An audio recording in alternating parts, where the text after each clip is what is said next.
Good evening, ladies and gentlemen. It's been a long day. We apologize for the slight delay. It's been a very meaningful discussion today, many opportunities to exchange views. I'm going to address you in English, but the two prime ministers are going to speak their mother tongues and national languages. Please use your headphones. And after the statements, we are going to have the opportunity to have a couple of questions. First, I ask the Prime Minister of Hungary, Mr. Orban Viktor, to give his remarks and statement, please.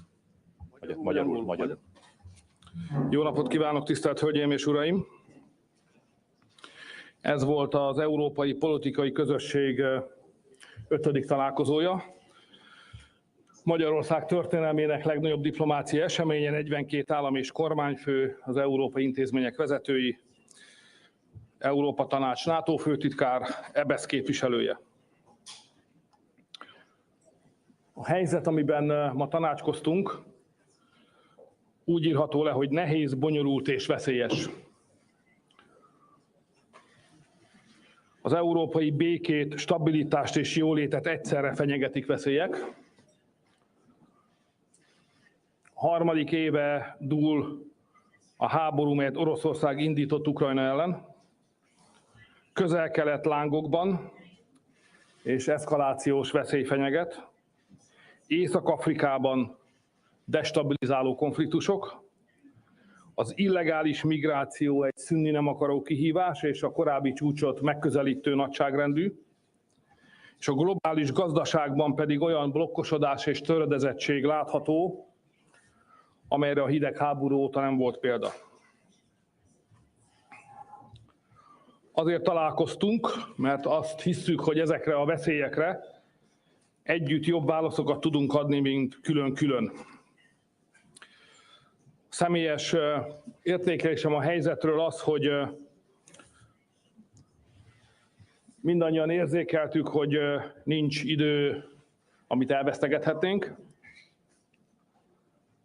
A történelem az láthatóan fölgyorsult. Az amerikai választásokkal lezárult egy fejezet. A világ meg fog változni. Gyorsabban fog megváltozni, mint mi azt gondoljuk. Nagy, hatalmas kérdések vannak terítéken. Háború vagy béke, migráció vagy védelem, blokkosodás vagy konnektivitás, alárendelődés vagy európai szuverenitás. Tudják, ez egy tanácskozás. Nem hoztunk formális döntéseket. Ezért, amikor most én itt beszámolok önöknek, akkor összegzem egy tanácskozás gondolatait, amelyben ráadásul eltérő vélemények szép száma voltak. Arról tudok beszélni, hogy mi az, amiben egyetértés volt. Egyetértés volt abban, hogy az amerikai választási eredményre reagálni kell. Tudnunk kell, hogy nagy változások jönnek, és erre nekünk is reagálnunk kell. Egyetértés volt abban, hogy legyen minél hamarabb béke Európában. Egyetértés volt abban, hogy Európa vállaljon nagyobb felelősséget a jövőben a saját békéért és biztonságáért. Még egyenesebben fogalmazva, nem várhatjuk az amerikaiaktól, hogy csak ők védjenek meg bennünket. És abban is egyetértés volt, hogy Európának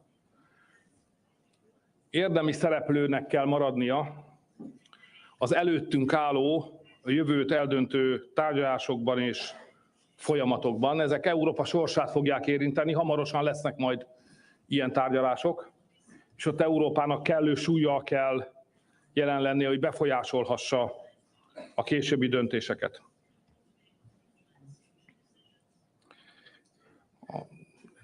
A menetrend ilyenkor az, hogy van egy plenáris ülésünk, és utána pedig vannak munkacsoportok.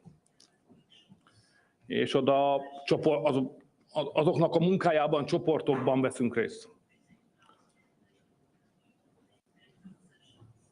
Volt munkacsoport, amely a gazdasági biztonsággal foglalkozott, volt, amelyik a migrációval. Ezeket én most nem ismertetem. A munkacsoport vezetők, ha akarják, akkor önök számára is összegezhetik a munkájukat. Egyedül a migrációval kapcsolatban szeretnék egy megjegyzést tenni. Most már régóta azt tapasztalom, hogy nagyon nagy feszítő ereje van ennek a kérdésnek. A migráció kérdése újra az európai intézményi kereteket feszegeti. Mindenki elégedetlen a mostani helyzettel, és mindenki változást akar.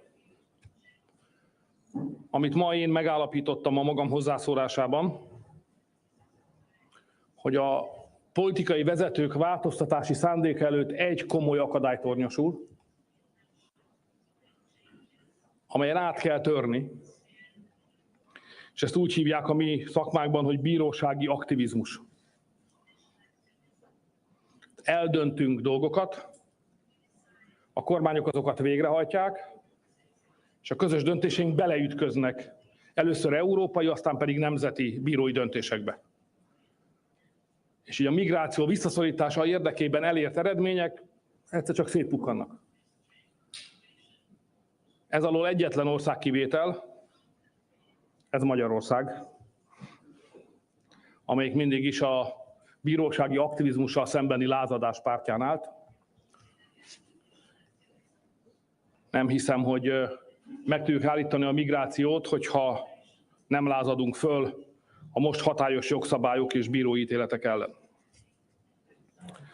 Összességében azt tudom mondani, hogy mindannyian megköszöntük Emmanuel Macron elnök úrnak, hogy 2 évvel ezelőtt útjára indította ezt a platformot, ezt az együttműködési formát.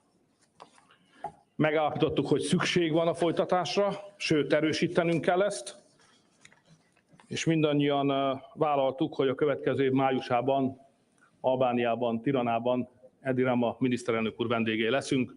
Sok sikert kívánok neki a munka folytatásához.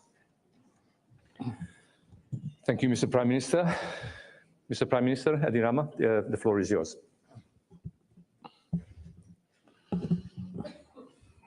Pope Francis said that Hungarian is the language of heaven because you need an eternity to learn it.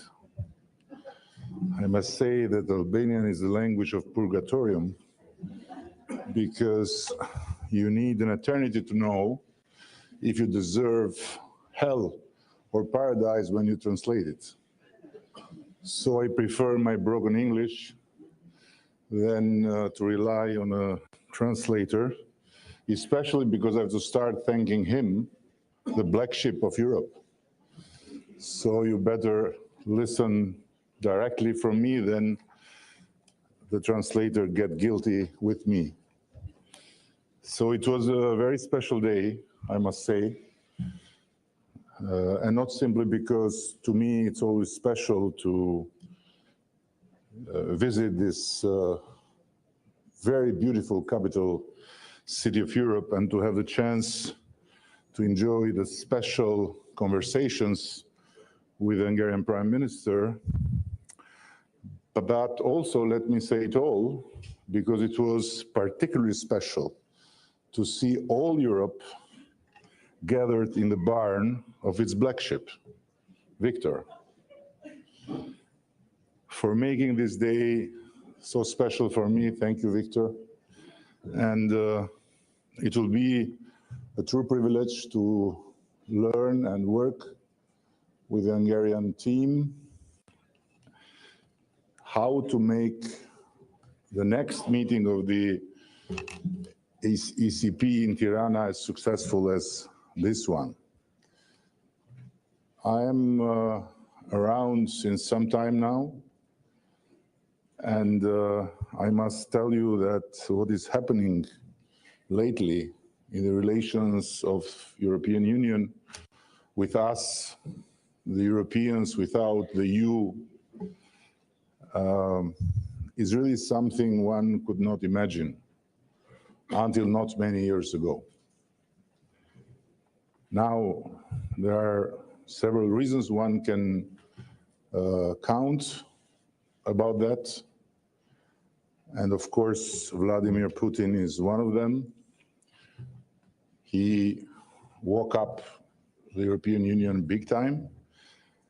But I must say that this forum, together with what is happening on the side of the European Commission in Brussels, with the new growth plan and with the gradual integration, are really very, very encouraging. And as Viktor underlined in the opening remarks, and as everyone witnessed, this forum has a special energy and has a special virtue that other than in other forums, where it's a bit like everyone says what he or she thinks and then it's over, this is a place where there is a much freer exchange of opinions, and also, as Viktor said, a very sensible sense of freedom to even approach dangerous subjects. Now, I don't want to be long, because I'm sure that most of you are here to ask him about the new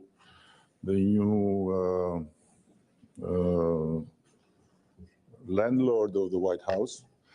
But I want to simply say that we believe, and we jointly thanked Emmanuel Macron, the President of France, His Majesty, because we believe that his idea to push for this format, which is an old French vision that goes between the 17th and 18th century in the famous perpetual peace of Abbé de Saint-Pierre, and then was taken over and over by several French presidents who were not very happy with the idea of enlargement, is really something that is proving to be useful. And not only that, but it was clear that we need to work together with the Hungarian team to propose to the other fellows a structure that should be a permanent structure. We hope of strategic thinking that will serve like a kind of secretariat behind the forum to make more work also between the two forums, which are great, but structuring them better can be a very good idea. And as the President of France, His Majesty, underlined today, if we count the people that were represented in that wonderful space of this fantastic new stadium, it's a Europe of 700 million. It's huge. Of course, in this Europe of 700 million, there are many, there are different ways of thinking, there are different positions, and so on and so further, but it's a number that makes you think about how many things should be different, and how many things can come out for the good of all the European flag if this 700 million become a more substantially represented body of people. So these are a bit my thoughts, and I remain tragically optimistic about the future of Europe and about the future of Albania, whose place is in Europe, by no doubt, and we will fight every day. Now there is a new avenue that is open for us, thanks to also the Hungarian presidency that pushed very strongly. And we are in accession talks now directly, and we very much hope that we'll be ready to join within this decade, together with other countries of the Western Balkans, hopefully, because it's not feasible. It's less and less possible to even argue that it's not feasible to have a European Union with two borders, one outside border and one inside border, and within the inside border to have the Western Balkans.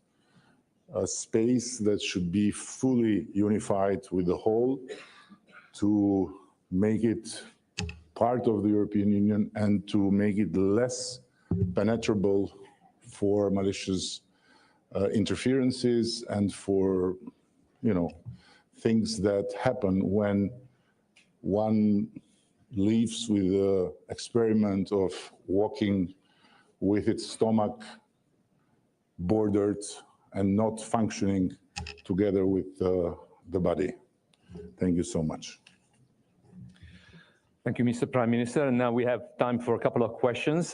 Először a Magyar Televíziót kérem.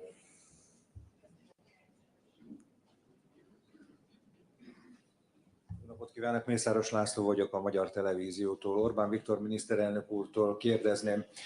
Miniszterelnök úr említette, hogy egész Európa egyetért abban, legalábbis a vezetők, hogy békére van szükség. Ez jelentős elmozdulás akár a fél évvel ezelőtti, vagy akár az egy héttel ezelőtti helyzethez. Emellett kérdezném önt, hogy a bírósági aktivitással való lázadást miként képzeli el a gyakorlatban, milyen tettekben ültethez testet, illetve beszélt Donald Trump megválasztott amerikai elnökkel, említette, hogy a jövőre nézve nagy terveik vannak. Lehet-e ezekről a tervekről már valamit tudni, elárulni? Köszönöm.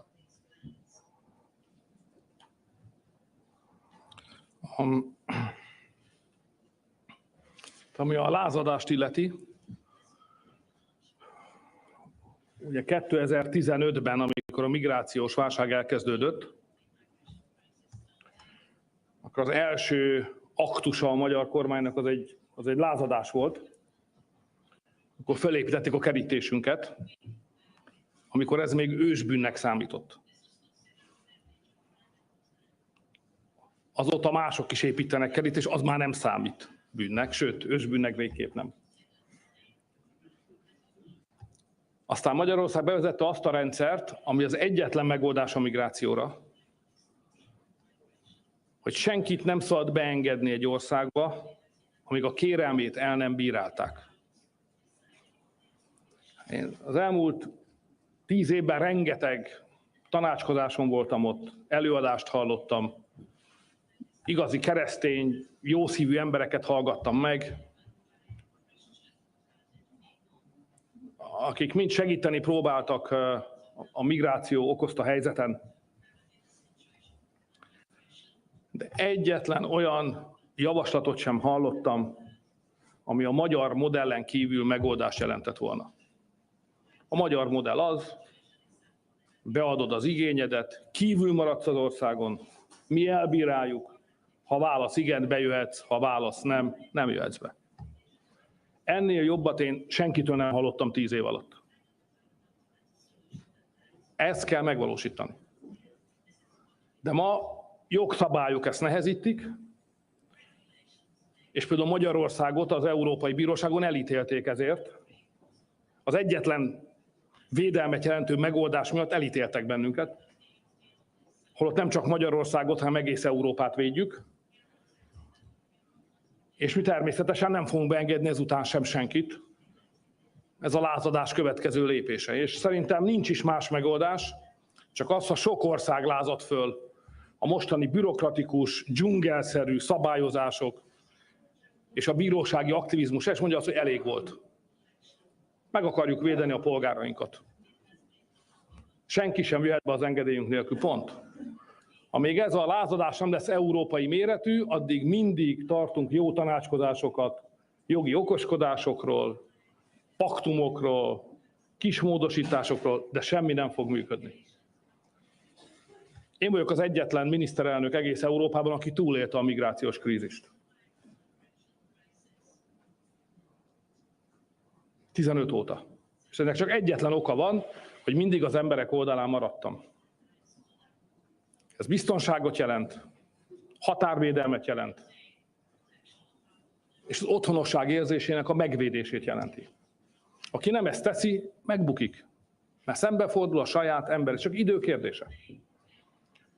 Úgyhogy a migráció problémája érdekében is, meg az európai stabilitás érdekében is mindenkinek azt javaslom, hogy ebből a dzsungelből, az Inda-tengerből, ami lefog, tépjük ki magunkat. Tegyük fel a szabályokat, és védjük meg a határainkat.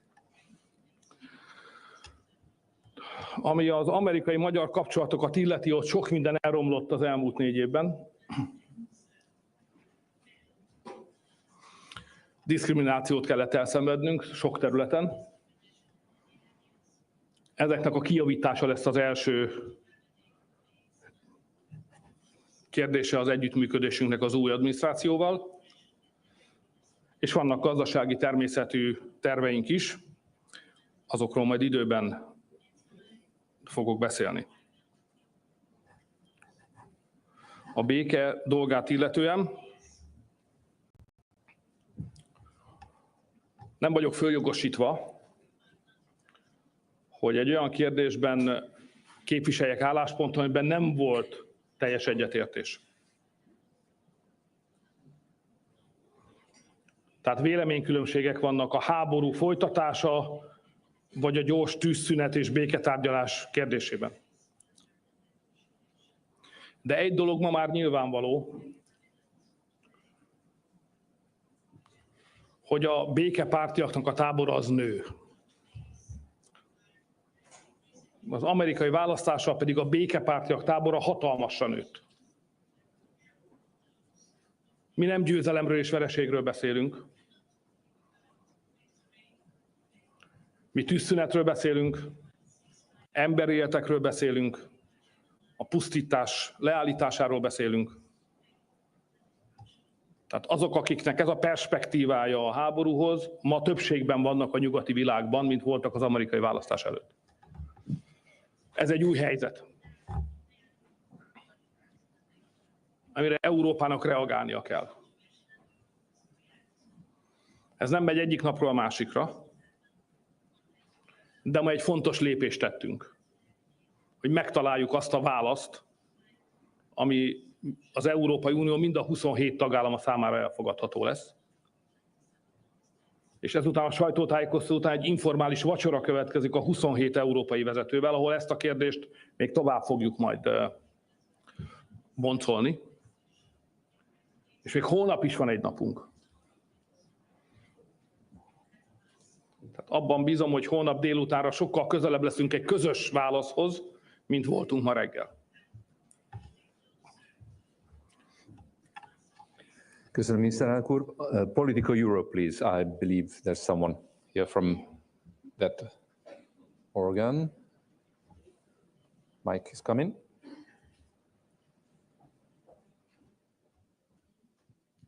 Oui, bonjour. Virginie Malingre, French newspaper Le Monde. You said some weeks ago some days ago, you would open several bottles of champagne if Donald Trump were to be elected. So now it's done. Do you intend to drink champagne with the 26 other leaders tonight?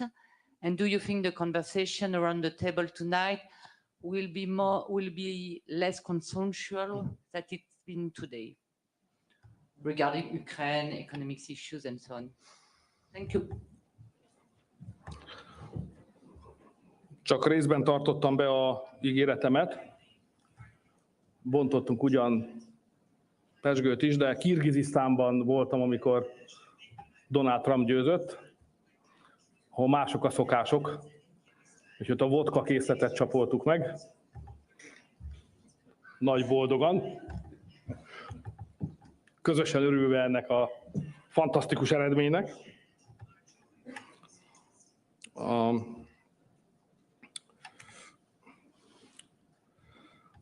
Szóval van egy magyar mondás,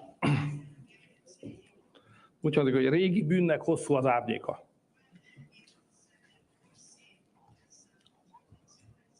Ez intellektuálisan is igaz. Tehát ha egy bizonyos intellektuális munkát nem végzel el, hanem enélkül elkezdesz cselekedni, előbb-utóbb ennek meg kell fizetni az árát.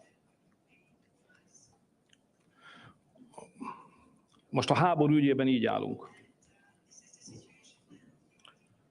A háború lényege a győzelem, meg a vereség. De ha úgy mész bele egy háborúba, és mi európaiak így mentünk bele, hogy nem tisztázod, hogy mi a győzelem. Ha nincs definíciója a győzelemnek, akkor honnan tudod, hogy meddig kell harcolnod? És most itt vagyunk. Sose tisztáztuk. A Krímet is vissza kell venni? Szevasztopol, NATO zászló? Moszkva? Mi a győzelem? És miután ezt nem határoztuk meg, most nagyon nehéz megállni. De ezt nem tudjuk megspórolni, ezt az intellektuális munkát, vissza kell menni az elejére. És újra föl kell tenni a kérdést. Mit is akartunk elérni? Hogyan akartuk elkerülni a vereséget? Mit értettünk győzelem alatt, és hol vagyunk most ehhez képest? Mert most leginkább úgy nézünk ki, mint akik eltévedtek az erdőben. Miközben 100 000-ek halnak meg. Ez nem egy intellektuális játék, ez vérre megy. Úgyhogy nagyon remélem, hogy ez a válaszom az ön kérdésére a Le Monde-hoz, hogy hónap estére közelebb leszünk az el nem végzett munka bepótlásához, mint voltunk ma reggel. Next Euronews, please, if we found the colleague there.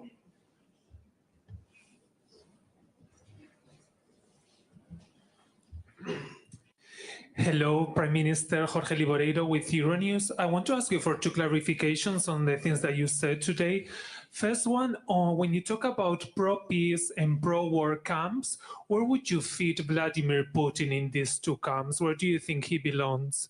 And second, when you talk about judicial activism, fighting judicial activism, as you called it, it gives the impression that you're trying to dismantle checks and balances to allow authorities to do whatever they need and want to curb migration. Is that your plan, to reduce the powers of the judiciary? Thank you so much. Would you so kind to repeat the first question?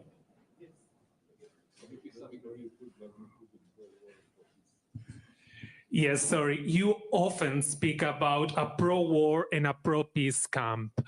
Where would you fit Vladimir Putin, in the pro-peace camp or in the pro-war camp? Where do you see it? Or what sort of agenda do you think he has? Thank you. Okay, well, what I'm speaking about is not the Russian position.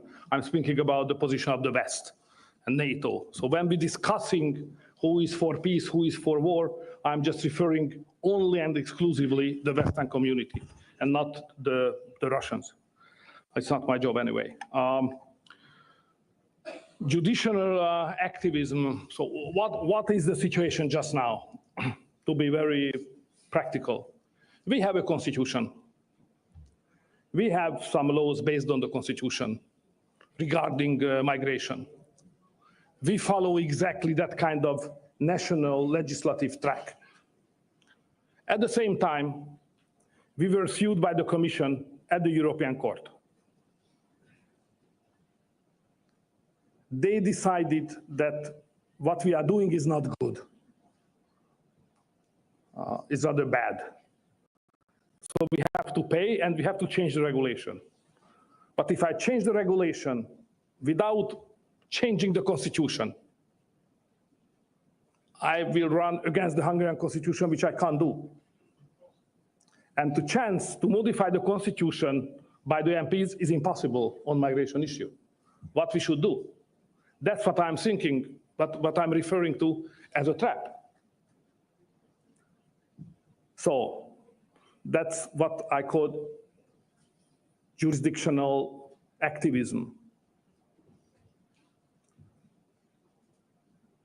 The same story, not just to mention Hungary, what's going on now in Italy? Or we have had previously the same situation, government-run decisions, then international court, European level decided negatively about it, and then the national courts followed not the national regulations, but the European decisions, and then the whole system of defense against migration, illegal migration collapsed. So this is the practice, what we experience regularly. And that's paralyzed the national governments. You know, and national governments cannot provide leadership for their own country under these circumstances. Because it's obvious that almost in all countries, the majority of the people are against the illegal migration. And the national governments are not able to fulfill the request of the people. Instead of that, they have to explain that they cannot act because of international code behind them, which resulted in a big question mark about their leadership capacity. And who the hell will vote for a government who is not able to lead the country and cannot provide leadership for the country? To explain that I cannot do something, you know, it's not acceptable by the public. The voters will never accept it because they elect leaders in order to serve them. If judicial activists stop it, it's against democracy. That's how I see. So that's the complicated issue I'm speaking about. It's not as simple as you just refer to balance of powers or whatever. You know, it's a European national question of sovereignty and over-regulation, taking away from the national level to the European level by the legislative of the European bodies. Köszönöm, az ATV-nek fogom megadni most a kérdezés lehetőségét itt középen.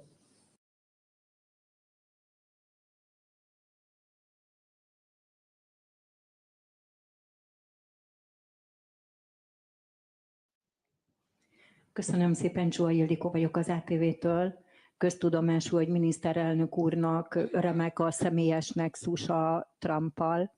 A most megválasztott amerikai elnök fantasztikus vezetőnek nevezte miniszterelnök urat, de Magyarország, ha hivatalba lép, ha újra beköltözik Trump a Fehérházba, mit fog ebből profitálni? Például a kettős adóztatási egyezményt, ami megszűnt, újra helyre tudják állítani, illetve ezzel nem készültem ezzel a kérdéssel, de most hallottam, amikor miniszterelnök úr beszélt, hogy arra utalt, hogy hamarosan olyan tárgyalások lesznek, ahol az Európai Uniónak erős félként kell ülnie a tárgyalóasztalnál, hogy van-e tudomása valamilyen béketárgyalásról, vagy milyen tárgyalásra gondolt, illetve Trump beiktatása előtt, január 20-a előtt önök találkoznak-e, vagy mikor találkoznak legközelebb? Köszönöm. Mértéktartást javaslok magunknak. És vannak a méret kérdések. Méret számít. Tehát beszélünk az Egyesült Államokról, meg Magyarországról. Egyesült Államok most megválasztott elnökének 1000 nagyobb gondja van, mint hogy a magyarok elmúlt 4 évben elszenvedett sérelmével foglalkozzon. Mint például a kettős adóztatásról szóló megállapodás hiánya. De rajta vagyunk a listáján, amit majd meg kell oldani, nyilvánvalóan ott, ahol a helyünk van. A második dolog, amit nem szabad összekeverni, azok a személyes ügyek, meg az államközi kapcsolatok. Nem az érdekes, hogy két vezető milyen viszonyban van, ez eddig érdekes volt a választásokig. Mostantól ez már kevésbé érdekes. Mostantól Magyarországban meg Egyesült Államok. De az kétségkívül egy óriási esély Magyarország számára, hogy egy olyan közeli szövetségben vagyunk az Egyesült Államokkal, mint korábban még sosem voltunk.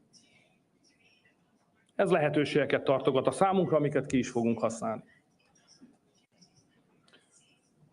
szeretném is lezárni ezzel a válasszal a személyes viszonyomat a megválasztott amerikai elnökhöz, mert most már ő az elnök. De annyit akarok mondani azért így lezárásképpen, hogy tehát börtönbe akarták zárni. El akarták kobozni a vagyonát. Meg akarták ölni. És ma ő az Egyesült Államok elnöke. És én mindig büszke vagyok, hogyha azokkal harcolhatok együtt, akik a mindenkori hatalmi elittel szemben próbálnak érvényt szerezni az emberek akaratának. Ezt hívják demokráciának. Ez történt. Köszönöm. Next is Reuters, please. Where is Reuters? Right there, the other side. Másik oldalon. Of Reuters, you were critical just earlier about, you said that I guess Europe basically hadn't clarified what it meant by victory in Ukraine, and I just wondered maybe you can clarify what you mean by peace in Ukraine, because obviously both sides, Ukraine and Russia, want peace. Ukraine obviously wants peace without Russian troops, and Russia wants peace presumably with the Russian troops at your border. So should the peace which you want entail Russia keeping on to the occupied territories that it has at the moment, or not? What I'm speaking about is, first of all, not the peace. Peace is the second step. The first step is the ceasefire. And my worry is that if we think too much and speak too much about the after-war long-term peace solution, we can reduce the chance of having a ceasefire. So don't forget that to have a clear idea about what kind of peace could be at the end of the conflict is not a precondition of a ceasefire. Because where we are at this moment is that there is no communication. And the first precondition of every peace is communication. And the precondition of communication is the ceasefire. That's the logic. So what I'm arguing in favor to have a ceasefire which provide room and time for the warring parties to have communication and to start to negotiate about the peace. But stop killing each other now. That's my recommendation. That's called ceasefire. So I'm arguing, first of all, ceasefire, because this is the first step to the peace. And when we have the ceasefire, let's talk about what could be the peace which is acceptable, durable, long-term for all the parties, which is a difficult question anyway. It takes time to negotiate for that. But first, ceasefire. Thank you. Bloomberg next, please. Zoltán. Ide hozzuk be középre a mikrofont.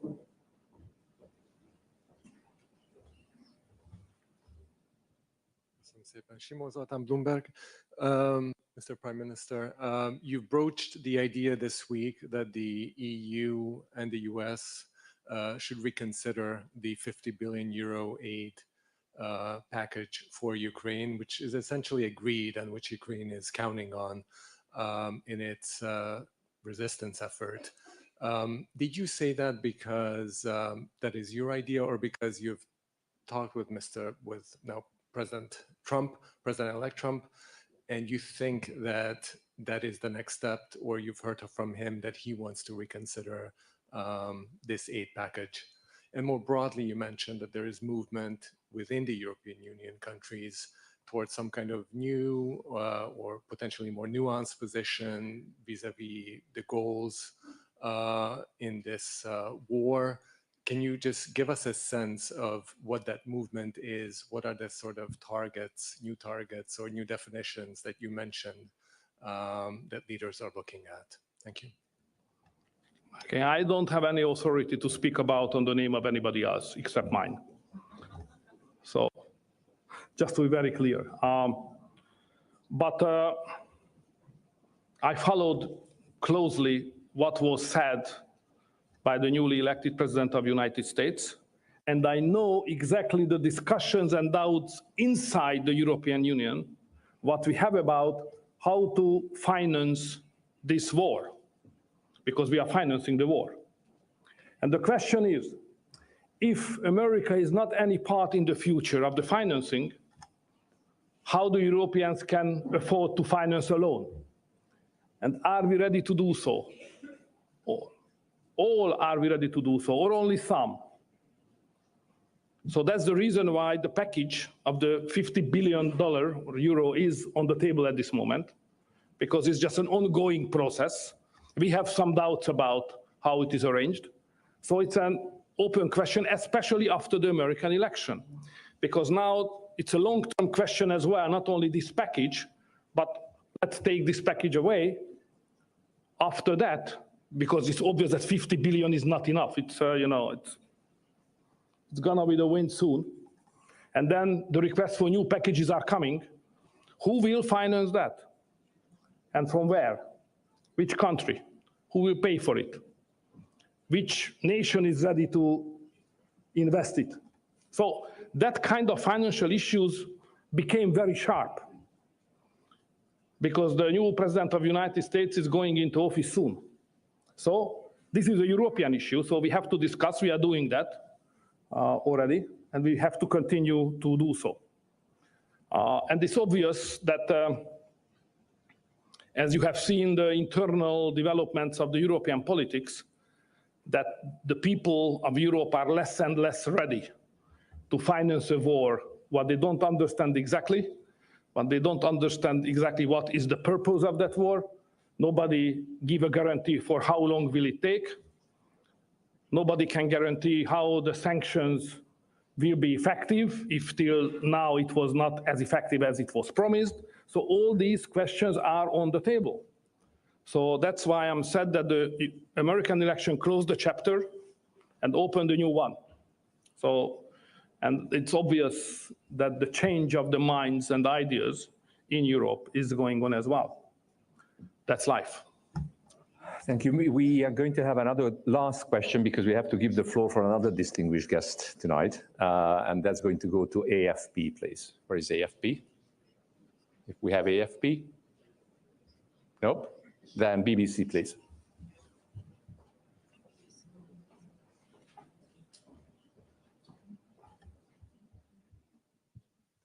Thank you. Nick Thorpe from the BBC. Prime Minister Orban, in a recent interview, you compared Hungary to a mouse on a bridge. And you said that if Donald Trump won the election, Hungary would have an elephant next to it on the bridge, and that in the company of the elephant, you would be treated by EU leaders, I think, with more respect. You would create a different impression. My question is the following. Do you foresee any danger that by imposing tariffs, as President-elect Trump has promised that he will do, whether on European goods or on Chinese goods, that the elephant might, by accident, tread on its friend, the mouse?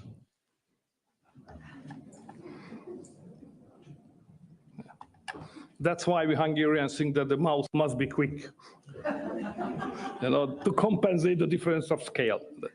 That's first. The second point is that I have never said that I have an expectation that my reputation will be changed here in Europe because of the American election. It's not my way of thinking.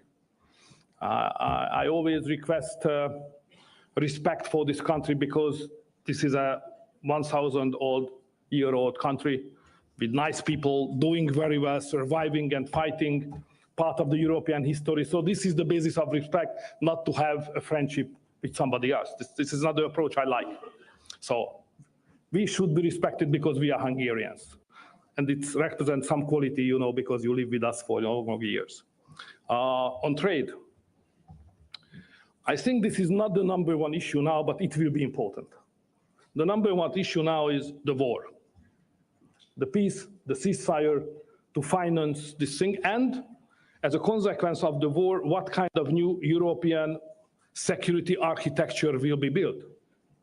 So don't forget that we are just speaking about ceasefire, then peace talks, but the outcome of the peace talks will not just a kind of result for the future of Ukraine, which they deserve a good future because they suffered a lot anyway, but it will be about the new security architecture of Europe as well. So that's what I'm referring to, that if Europeans are not active enough to be involved, it could happen as it was done after the Second World War, that the Soviet Union, I mean the Russians and the Americans, make a European security architecture.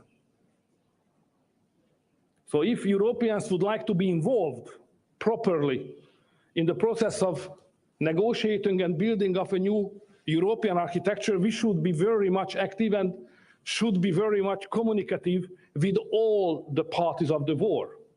Other side, somebody else will do that, and we remain out of the major negotiations. So I think communication is not just the interest of those who would like to have peace, but the communication is the interest of those who would like to be part of the rearrangement of European security after the war. So I think this is the most important issue now. But you are right that the trade issue will come up. It will be not easy. We all know what is the position of the President of the United States, not based only on what he has said in his campaign, but what he has done when he was the president previously. So he's a tough negotiator on trade issues. So no, don't run for illusions.